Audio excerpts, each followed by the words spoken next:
Hey, what's going on, y'all? It's your boy E2 Blue coming back at you again. And guess what? The Cleveland Doo-Doo Browns have won a game. Wow. The first time they won a game, I think in, 635 days? Christmas Eve 2016? That's a long time to not have a win. And I know Cleveland Brown fans and players were like, oh, they tied the game when they played the Steelers. Like, it was almost a win. It wasn't a loss and it wasn't a win. It's just like, it's one of those things where you're in limbo mode. Like, what the hell? Now, Tyrod Taylor, I think, had a concussion in the second quarter. And Baker Mayfield came out there and stole the show. Now, granted, nobody game planned for him. So nobody knew what he was going to do. So I know that was part of the success. But I'm not taking anything away from the young guy. He was the first overall draft pick. He's a good player. I'm not taking nothing away. But he's a rookie. You know what I mean? Like, same thing when Dak came in. Nobody knew him. He did his thing that year. But question now is, did Tyrod Taylor lose his starting spot? Because, you know, Baker Mayfield came in there, regardless of the situation, he came in there and won the game. And they were giving away free Bud Lights, dilly-dilly, for their first win in a long time. Now, I have to give the Brown fans credit because their organization, their fan base is loyal to the T. Loyal to the T. Congratulations to the Cleveland Browns finally winning the game. And I know it's going to be more to come because that franchise got so much better over the years. And I mean, I guess if you get high draft picks every year, at some point that roster is going to be good. But yeah, they got some potential over there, you know. But shout out to them for that. But as far as our Dallas Cowboy base, I wish that we had that loyalty, because the reason why, you know, us as YouTubers, we say certain things and you guys say that we're trying to make excuses, we're trying to do this, we're not trying to do that. Nobody's making excuses for nobody. Like I said, me personally, I don't know these fans personally. I mean, I don't know these players personally. I don't have any type of, I'm not a homer. I don't have any type of bias toward them individually. Yes, I know that some of these guys are great guys outside of that because of all the, charity work that they do. And like Dallas Cowboy, there's a lot of Dallas Cowboy players that are really stand-up guys. But at the end of the day, when it comes on that football field, you got to show up and you got to prove. And I criticize when criticism is needed. But I'm also realistic too. When I look at things on a realistic standpoint. Because it's more than one side of the story. It's more than one reason for failure, and it's definitely more than one reason for a win. So with that being said, I just wish that some of our fan base was a little bit more loyal. You get to the point now where we start losing games. Because let's be honest. Yes, we haven't won a Super Bowl since 96, or 95. And we're 23 years, going on 24 years after this year. Since we won a Super Bowl. We know that. But the fact of the matter is, our franchise still ain't been that bad. We've still won games. We still made it to the playoffs, even though we haven't gotten to the NFC championship game in a while. We still have a spoiled fan base because that star is still recognizable. It's still, even though we get a lot of criticism, it's still that star. It's still America's team. It's still, we're still eating off of the glory of the 90s, I should say. So we're spoiled in the aspect of we don't suck to the point where we're not capable of making the playoffs every year, but we're not good enough to make it over that hump at the end of the day. Now, our fan base is like that because we're not used to losing like the Browns are. The Browns are used to that. They've been used to that for a while. So they're going to stay loyal to the team. That dog pound is serious. Now, I need us to be loyal like that. What happened to the Dallas Cowboy t-shirts I used to see in the early 2000s and the late 90s where it said, the shirts on the back of it was like, had a big old star on there, true blue fan base, win, lose, or draw, we there, Dallas Cowboys all day. We lost touch of that, y'all. We did. And I just, and the reason why I was making a comparison to the Browns was on the fan base perspective of you gotta, if you are a true fan of a team, no matter what team it is, I don't give a damn if you suck for years. If you are a true fan of that team, you are going to be there thick and thin through different coaching, through different players, through different ownership. It don't even matter. Through political bullshit. It doesn't matter. If you're a fan of that team, you're a fan of that team. And by no means should you have to criticize somebody else for what their team is. Yeah, we talk crap all day to different players, different fans. I live in the DMV. I'm in Redskin territory. I live literally 15 minutes from FedEx Field. Sometimes when I drive Lyft on the side, I literally like pick up people from FedEx Field. I'm around that area. Like it's not that far.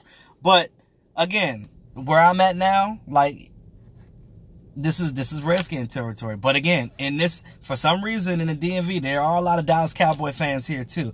And we're sprinkled up in there, and we are a tight fan base here in the DMV, and we stick together out here. Like it's for real. Like we see another Dallas Cowboy fans, and those of you that are in fraternities should know. Like when you see your frat brother, you don't even have to know him. You just see him on the street and you just dap him up. Yo, what up, bro? You know, where you from? What chapter you from? You know, it's just like that. It's like you see a Dallas Cowboy fan, it's like you just want to go up and talk to him, no matter what, who they are. You know what I mean? Like it doesn't even matter. You just go out there and just go see your peoples. But all I'm saying is, at the end of the day, that's what I want us to be as a fan base. I want us to be that tight. I want us to love each other, support each other, because it's us against them, not us against each other. It's been too much. I've seen Dallas Cowboy fans butcher other Cowboy fans, and I'm like, why are we doing this?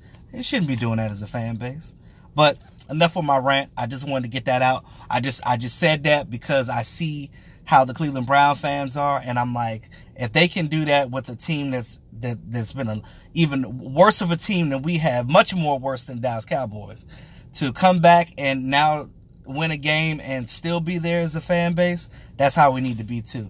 Not just jumping on the bandwagon whenever we make it to the playoffs, or whenever the quarterback, whoever the quarterback is at the time, doing good, and you know, you got to be there all the time. Don't be wishy-washy with it. Now, to say that, there's some things that I had on my mind I wanted to get out. So, Sean Lee, we know his injury history. This year, it feels like, you know, we love Sean Lee. Sean Lee is one of the leaders and of that defense. And I will say that at some point, I could see him being a linebackers coach for this team in the future, because he just has that player coach mentality. And like, I feel like the transition for him would be really smooth. Now, he says he's going to play this weekend at Seattle. We'll see. But what they need to do with Sean Lee, now that we have a solid linebacker core, Damian Wilson has been stepping up. Jalen Smith is looking good from that injury. Even LVE is coming out here. Vander Esch is coming out there and doing some things. And even though he missed a lot of training camp, it seems like he's been in there tackling. Got Joe Thomas. You know what I mean? Like, these guys are playing. Justin March-Little, these guys are playing. So all I'm saying is, our linebacker core right now is built better to sustain a loss from Sean Lee. Now, again, you want him in there, especially for a team like Seattle, because, again, he does the most research out of everybody on the team as far as looking at other teams and going through film and stuff. So he's basically the quarterback of that linebacker core. So, you know, he runs all of that. But, you know, you still want him there as a centerpiece regardless. But give him limited snaps. The least snaps you give him, the less he can get injured. So that's all I'm saying with that one. As far as his defense as a whole, Chris Richard looks like he's been in there helping Marinelli. This week is crucial because Chris Richard knows that defense in Seattle. He knows how that offense plays too. So I know he's in Linehan's ear right now, like, oh, you should play this, you should do this play against the defense, do this, do that. I'll get into more of that when I do my matchups this weekend before the game. So I'll get in more in depth in that, but I just wanted to bring it to your attention that, you know, you see the difference in his defense. A lot of that Chris Richard is dialing up. He's like, look, we want to play press man coverage. We want to get up in their face. Get on these wide receivers at the line. Frustrate them. Hand fight with them. You got 5 yards to do that. Do that. And by the time they break out in their routes, our defensive line is so good. They're coming in there already for a sack. They're coming in for a hurry, and they're frustrating the quarterback, and that's what we got to do. One thing about Russell Wilson, like I said, I don't want to get too much in it because I'm going to go in on my breakdown. One thing about Russell Wilson is he likes to step straight up in the middle. You collapse that pocket, and you get your ends around him. You got Lawrence on this side. You got Randy Gregory on this side, and you got your push coming straight for the middle. And like I said, all of our defensive line, even our tackles, are doing their due diligence right now. Taco's coming out doing some things. I'm loving what I'm seeing with Antoine Woods. I mean, that's a big dude. He was the one that hit Eli Mann and made him do that get out face, right? So I mean, that was key. That was big. So that's how you neutralize your quarter, because I feel like it's going to be one on the rest of our defense. So you contain Russell Wilson, that's how you win. On defense, that is. So, like I said, that's big having Chris Richard right now helping out with that for the Seattle game. You look at Xavier Woods is coming back. Now, my biggest thing with the safety position right now is I'm loving what I'm seeing from my frat brother, Kayvon Frazier. He's coming there. He's played a lot of defensive snaps. But again, you don't want to kill these guys, because by the time the bye week come, they're going to be broken up and they can't play. So it's good that Xavier Woods is coming back. And I understand that Xavier Woods was the starter before. And I'm not trying to take his starter spot away from him by any means. But what I think they need to do is, because what they're going to do, they're going to go back and they're going to throw Xavier Woods right back in at the starting spot. Now, I get why they want to do that, but I see that Kayvon in there has good rapport with Jeff Heath. They've been playing very well together in these last 2 games. And my thing is this: if you go in there and you put Kayvon in first, give him like 2 or 3 series, and then throw Xavier Woods in there. Do that just for this first game, and then slowly bring Xavier Woods back as you see how he plays. That's how I would do it. I'm just saying, I'm not a defensive coordinator. I don't call nothing that the Cowboys do, but I'm just saying what makes sense, what I would do in that certain situation. Now, Dak Prescott, this wide receiver core is really crazy right now. You have 7 receivers right now. That's really hard for a quarterback to try to gain any type of chemistry with these guys, because it's like you have so many people rotating in and out. Now, it's good to confuse the defense, but you got to use it right. Tavon Austin needs that ball much more than he's getting it right now, because, again, you use that as an option. You break up the monotony, meaning you break up what the defense is trying to stronghold you in and trying to apply pressure by throwing the ball deep, loosen them up, and then you kill them with Deontay Thompson, Bryce Butler, throw Allen Hurns in there, put a little bit of T. Will in there. Like, those are your workhorse guys. You get them in there, and then all of a sudden you get your speed guys that come around the corner and do their thing too. So that's how you get that done. Now,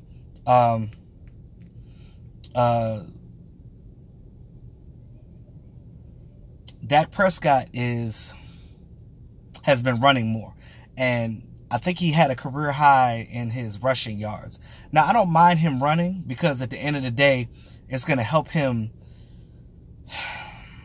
win these games, because you look at what Cam Newton's doing. He's throwing the ball, but you got to have a balance, though.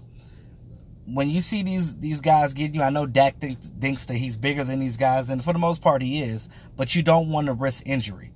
Get down when you can. Try to get the first down, but get down. Don't live to see another series. That's my thing.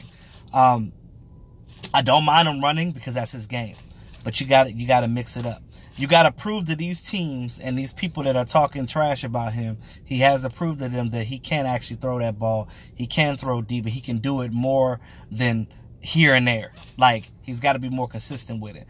I understand that he's a little nervous right now, because he knows that he's not the most accurate deep ball thrower. But again, he's still in his 3rd year. You know what I mean? Like, it comes with time. You know, you don't want to just go out there and throw an interception in the red zone. You don't want to throw an interception on a deep bomb. You want to make sure that you're minimizing your mistakes. And that's what he's doing. I get that. But you also can't play scared either. Sometimes that risk versus reward, that's the biggest thing right now. That's how Romo was. We lived and died with Romo. Romo threw a lot of picks. Why? Because he was a risky guy. But more times than not, it worked out. And it was a touchdown. Or it was a long bomb. If you go back and look at Tony Romo highlights, a lot of his touchdowns are yards after catch and deep bombs. Because that's just what he did.